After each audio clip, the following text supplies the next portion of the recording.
Hallo und herzlich willkommen bei den Coffee Tasters.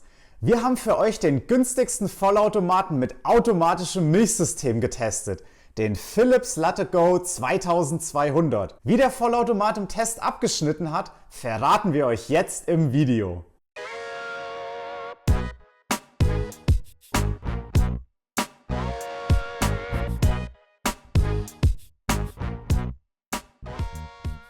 Der 2200er ist das günstigste Modell der beliebten Latte Go Serie, die vor allem mit ihrem innovativen Milchbehälter überzeugt. Denn der kommt komplett ohne Schläuche aus und lässt sich dadurch besonders einfach reinigen. Beim Latte Go 2200 gibt es zwar nur 3 Getränke auf Knopfdruck, wir zeigen euch aber gleich ein paar Tricks, wie ihr noch mehr aus dem Vollautomaten herausholen könnt und dabei richtig Geld spart. Außerdem geben wir euch noch ein paar Tipps für die optimalen Getränkeeinstellungen. In der Videobeschreibung haben wir euch genau dieses Modell hier verlinkt. Dort findet ihr auch einen Link zum ausführlichen Testbericht auf unserer Website, wo ihr alles nochmal in Ruhe nachlesen könnt und erfahrt, wie der Latte Go 2200 im Vergleich zu anderen Vollautomaten im Test abschneidet. Der Philips Latte Go 2200 ist modern und gleichzeitig schlicht im Design. Mit einer Breite von gerade einmal 25 cm eignet er sich besonders gut für kleine Küchen. Das Bohnenfach befindet sich oben mittig auf dem Vollautomaten.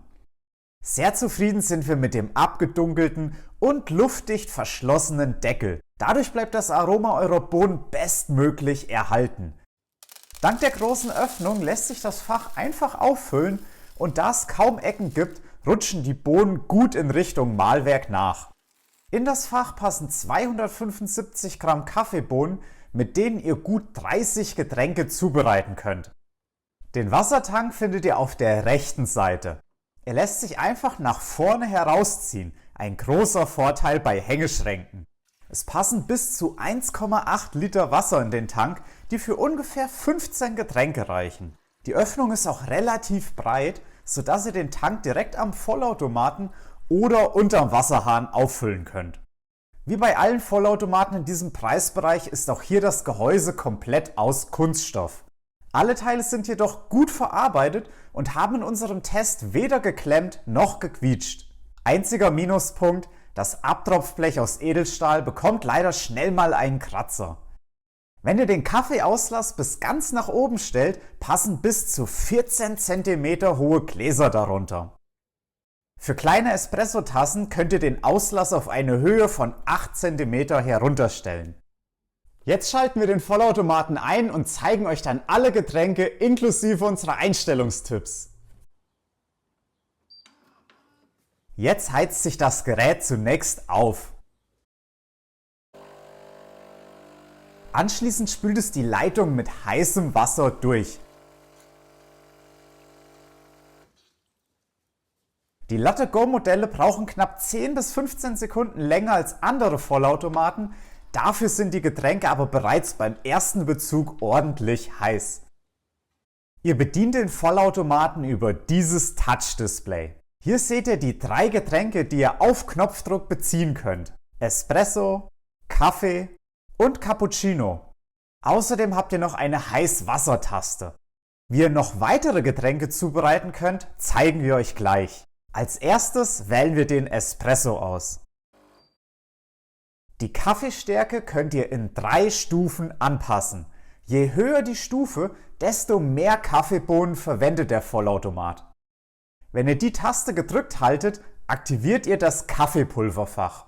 Dann verwendet der Vollautomat vorgemahlenes Kaffeepulver, wovon ihr einen Löffel in das Fach hier oben beim Bohnenfach gebt. Wir wollen frisch gemahlene Kaffeebohnen verwenden und stellen die Kaffeestärke auf höchste Stufe. Dann verwendet der Vollautomat 7 Gramm Kaffeepulver. Laut Experten ist das die optimale Menge für einen Espresso.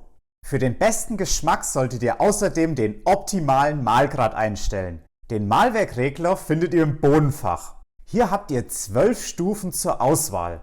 Je kleiner die Stufe, desto feiner werden eure Kaffeebohnen gemahlen. Je feiner das Kaffeepulver, desto langsamer fließt das Wasser durch den Kaffeepuck und desto mehr Aromen werden aus dem Kaffee herausgelöst. Da wir möglichst viele Aromen möchten, stellen wir den Mahlgrad so fein wie möglich. Ihr solltet das Mahlwerk nur während des Mahlvorgangs und um maximal eine Stufe verstellen. Ein zu fein eingestelltes Mahlwerk erkennt ihr daran, dass der Kaffee eher in die Tasse tropft statt fließt. Dann ist das Kaffeepulver zu stark verdichtet und das Wasser kommt nicht mehr richtig hindurch. Wir haben übrigens auf Mahlgradstufe 4 die besten Ergebnisse erzielt.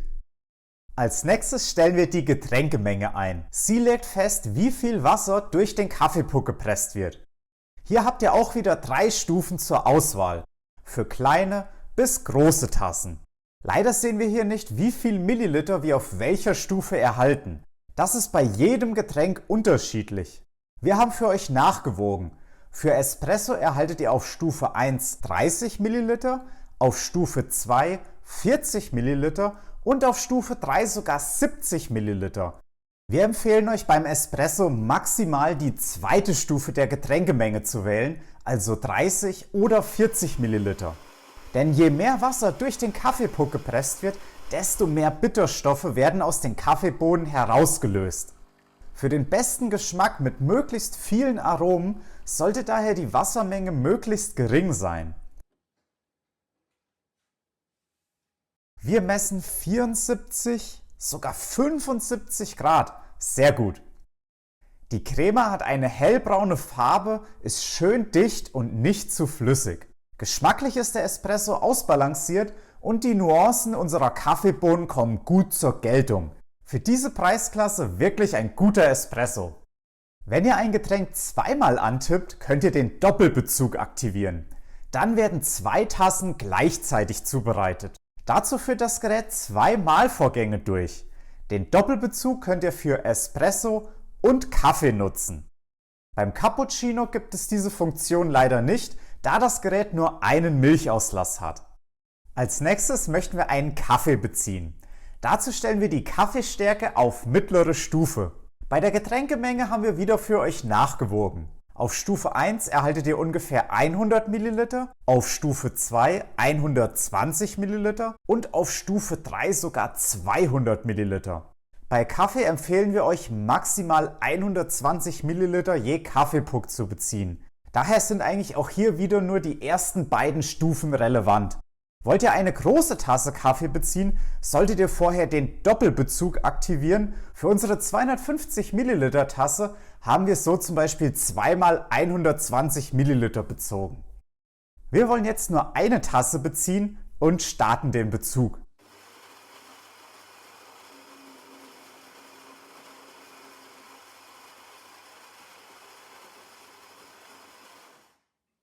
In allen Latte-Go-Modellen ist übrigens ein hochwertiges Scheibenmahlwerk aus Keramik verbaut. Laut Philips soll das mindestens 20.000 Mahlvorgänge schaffen, was bei 5 Tassen am Tag weit über 10 Jahre wären. Bei der Lautstärke haben wir übrigens 69 Dezibel gemessen. Damit liegt das Mahlwerk ungefähr beim Durchschnitt und ist so laut wie andere Vollautomaten in diesem Preisbereich. Nach knapp einer Minute ist unser Kaffee auch schon fertig. Hier messen wir 74 bis 75 Grad. Das ist wirklich ordentlich. Übrigens könnt ihr die Kaffeetemperatur auch noch anpassen. Dazu schaltet ihr den Vollautomaten aus und haltet anschließend die Taste für die Getränkemenge gedrückt. Jetzt könnt ihr die Temperatur in 3 Stufen einstellen, von niedrig bis hoch. Für unsere Tests haben wir alle Getränke auf mittlerer Stufe bezogen. Wie ihr gesehen habt, war das auch vollkommen ausreichend. Geschmacklich ist der Kaffee ebenfalls gut und hat sogar eine schöne Crema. Die Aromen kommen gut zur Geltung und dank der kurzen Extraktion sind kaum Bitterstoffe vorhanden. Jetzt schauen wir uns den Cappuccino an. Dafür brauchen wir diesen Latte-Go Milchbehälter. Der besteht aus nur 2 Teilen und kommt komplett ohne Schläuche aus. Im Vergleich zu anderen Vollautomaten ist es das einfachste Milchsystem, das wir bislang gesehen haben. Durch diese kleine Öffnung wird die Milch angesaugt und dann über diesen Kanal nach oben geleitet. Gleichzeitig kommt aus dem Vollautomaten der heiße Wasserdampf, um die Milch dann in dieser kleinen Kammer aufzuschäumen. Der Milchschaum kommt also gar nicht erst ins Innere des Vollautomaten, sondern wird extern direkt im Milchbehälter zubereitet. Das erleichtert euch die Reinigung, denn den Behälter könnt ihr in die Spülmaschine packen. Wir verwenden immer kalte Milch mit einem Fettgehalt von 3,5%, denn damit wird der Milchschaum schön cremig. Aber auch mit pflanzlichen Alternativen klappt es richtig gut, zumindest mit den Barista-Varianten. Es passen übrigens gut 250 ml Milch in den Tank, die für 3 Cappuccinos reichen. Jetzt hängen wir den Milchbehälter am Vollautomaten ein und wählen den Cappuccino aus. Die Kaffeestärke für den Espresso stellen wir wieder auf Stufe 3. Wie immer haben wir bei der Getränkemenge 3 Stufen zur Auswahl. Auf Stufe 2 erhaltet ihr ungefähr 160 ml und auf Stufe 3 250 ml. Damit unser Glas voll wird, wählen wir die höchste Stufe aus und starten den Bezug. Zuerst wird der Milchschaum zubereitet. Da sich der Milchauslass nicht in der Höhe verstellen lässt, solltet ihr euer Glas gut platzieren, damit nichts daneben geht. Jetzt kommt noch der Espresso dazu. Leider lassen sich beim Latte Go 2200 die Espresso- und Milchschaummenge nicht separat anpassen. Hier könnt ihr über das Display nur die gesamte Getränkemenge des Cappuccinos festlegen. Nach knapp 1,5 Minuten ist unser Cappuccino auch schon fertig. Wir messen 69, sogar 70 Grad. Das ist sehr gut. Jetzt schauen wir uns den Milchschaum an. Ihr seht, die Bläschen sind gleichmäßig und recht feinporig. Dadurch hat der Milchschaum eine leicht cremige Konsistenz. Geschmacklich ist der Cappuccino gut, allerdings hat er auch eine minimal bittere Note. Das liegt daran, dass der Vollautomat auf Mengenstufe 3 für den Espresso 60 ml Wasser verwendet. Dadurch werden etwas zu viele Bitterstoffe gelöst. Um das zu verhindern, könnt ihr den Espresso-Bezug bei ungefähr 40 ml abbrechen, indem ihr die Start-Stopp-Taste drückt. Eine weitere Möglichkeit ist die freie Programmierung. Hierbei könnt ihr die höchste Stufe der Getränkemenge für jedes Getränk individuell anpassen. Dazu haltet ihr die jeweilige Getränketaste 3 Sekunden lang gedrückt, bis die dritte Stufe der Getränkemenge blinkt und drückt anschließend auf Start. Jetzt wird zuerst der Milchschaum ausgegeben. Damit wir alles genau abmessen können, haben wir eine Küchenwaage untergestellt.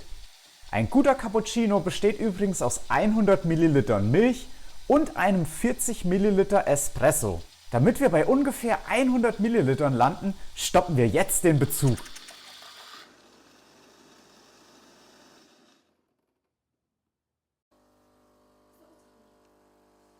Jetzt kommt noch der Espresso dazu.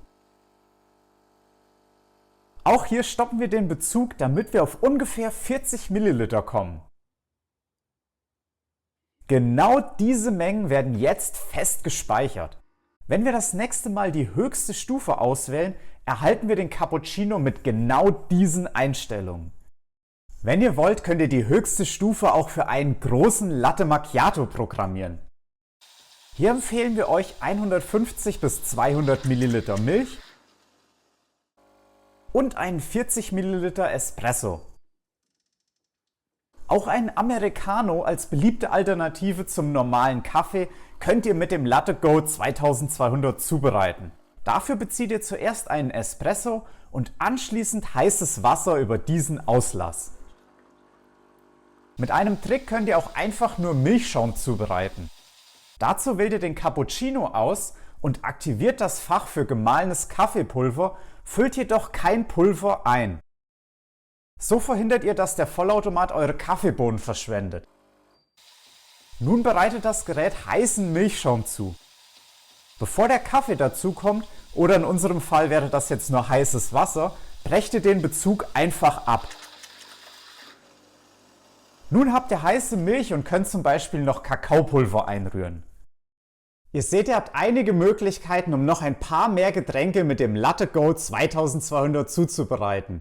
Allerdings sind die Einstellungen am Display relativ begrenzt. Hier gibt euch der Hersteller bei den höherpreisigen Modellen deutlich mehr Spielraum. So könnt ihr mit dem Latte Go 3200 den Americano und Latte Macchiato auf Knopfdruck beziehen.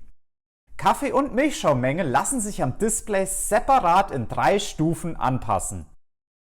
Beim Latte Go 5400 habt ihr insgesamt sogar 12 Getränke und noch präzisere Einstellmöglichkeiten. Wem das alles aber nicht so wichtig ist, der kann mit dem 2200er Modell richtig Geld sparen. Denn alle Latte Go Modelle haben das gleiche Mahlwerk, die gleiche Brühgruppe und den gleichen Milchbehälter. Sie unterscheiden sich hauptsächlich beim Display und den Einstellmöglichkeiten. Wenn ihr noch nicht wisst, welches Latte Go Modell am besten zu euch passt, schaut euch am besten unser Vergleichsvideo an.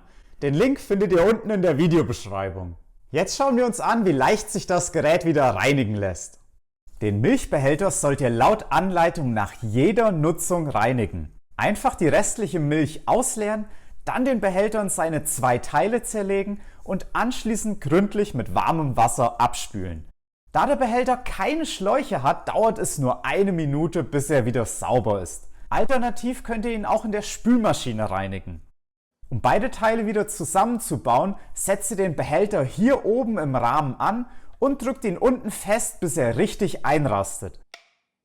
Eine schnelle Spülung wie beim Latte Go 5400 gibt es hier leider nicht. Die hätten wir uns wirklich gewünscht, denn dann könnte man den Behälter auch mal über Nacht im Kühlschrank aufbewahren. Trotzdem ist es ein sehr einfach zu reinigendes Milchsystem und weniger aufwendig als bei den meisten anderen Vollautomaten. Wenn der Kaffeesatzbehälter voll ist, leuchtet eine kleine LED am Display auf. Und falls die Abtropfschale zuerst voll sein sollte, steht der rote Schwimmer nach oben. Dann zieht ihr die Behälter einfach nach vorne heraus. In den Kaffeesatzbehälter passen bis zu 12 Kaffeepucks, was im Vergleich schon ziemlich viel ist. Die Kaffeepucks sind auch gut gepresst und relativ trocken. Rund um den Behälter herum befindet sich die Abtropfwanne. Dort sammelt sich das Wasser der Spülvorgänge und auch ein paar wenige Kaffeereste, wie bei fast jedem Vollautomaten.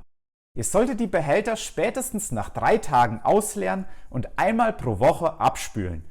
Ihr könnt sie aber auch einfach in die Spülmaschine legen, denn bis auf die kleine Blende sind alle Teile Spülmaschinen geeignet. Bei allen Latte Go Modellen könnt ihr die Brühgruppe entnehmen.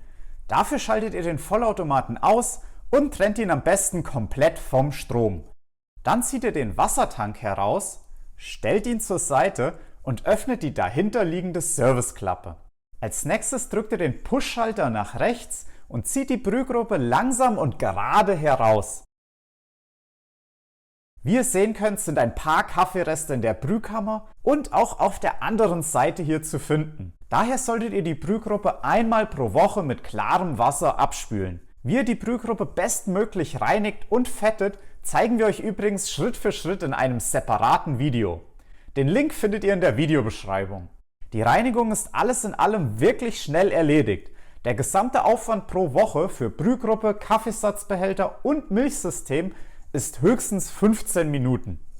Ein anderes wichtiges Thema ist die Entkalkung. Sie dauert zwar knapp 30 Minuten, aber viel machen müsst ihr nicht. Bei weichem Wasser müsst ihr übrigens alle 3 Monate entkalken und bei sehr hartem Wasser ungefähr einmal pro Monat. Wenn ihr durchgehend einen Wasserfilter nutzt, braucht ihr laut Philips erst nach 5000 Tassen entkalken. Selbst bei 10 Tassen pro Tag müsst ihr dann erst nach 1,25 Jahren entkalken. Wie ihr den Latte Go 2200 richtig entkalkt und einen Wasserfilter aktiviert, zeigen wir euch in einem separaten Video, wo wir euch alles Schritt für Schritt erklären. Unser Fazit nach 3 Wochen intensiver Tests. Der Latte Go 2200 ist der aktuell günstigste Vollautomat mit automatischem Milchsystem. Er überzeugt vor allem mit seiner einfachen Reinigung, da der Milchbehälter aus nur 2 Teilen besteht, komplett ohne Schläuche auskommt und sogar in die Spülmaschine darf. Zwar kann das Gerät offiziell nur 3 Getränke auf Knopfdruck zubereiten, allerdings könnt ihr mit einfachen Tricks sogar Latte Macchiato, Americano oder einfach nur heißen Milchschaum zum Beispiel für Kakao beziehen. Die Einstellungen sind beim Latte Go 2200 zwar relativ begrenzt, qualitativ steht das günstigste Modell der beliebten Latte Go Reihe seinen teureren Kollegen aber in nichts nach. Wem viele Einstellmöglichkeiten also nicht so wichtig sind, der kann mit dem Latte Go 2200 einiges an Geld sparen. Denn alle Latte Go Modelle haben das gleiche Mahlwerk, die gleiche Brühgruppe und natürlich das gleiche Milchsystem. So hat uns das Gerät durchweg gute Getränke geliefert und vor allem mit heißem, leicht cremigem Milchschaum überzeugt. Der Vollautomat ist perfekt für kleine bis mittlere Haushalte, die einen besonders günstigen Vollautomaten suchen, der sich einfach bedienen lässt und gute Getränke auf Knopfdruck zubereitet. Wenn ihr noch mehr zum Philips Latte Go 2200 erfahren wollt, schaut euch jetzt den ausführlichen Testbericht auf unserer Website an. Dort findet ihr auch immer unsere aktuellen Empfehlungen. Alle Links unten in der Videobeschreibung. Wenn euch unser Video gefallen hat, klickt jetzt den Like-Button und abonniert unseren Kanal, damit ihr keine Videos mehr verpasst. Macht uns auch gerne einen Vorschlag, welchen Vollautomaten wir als nächstes testen sollen. Bis zum nächsten Mal, euer Patrick von den Coffee Tasters.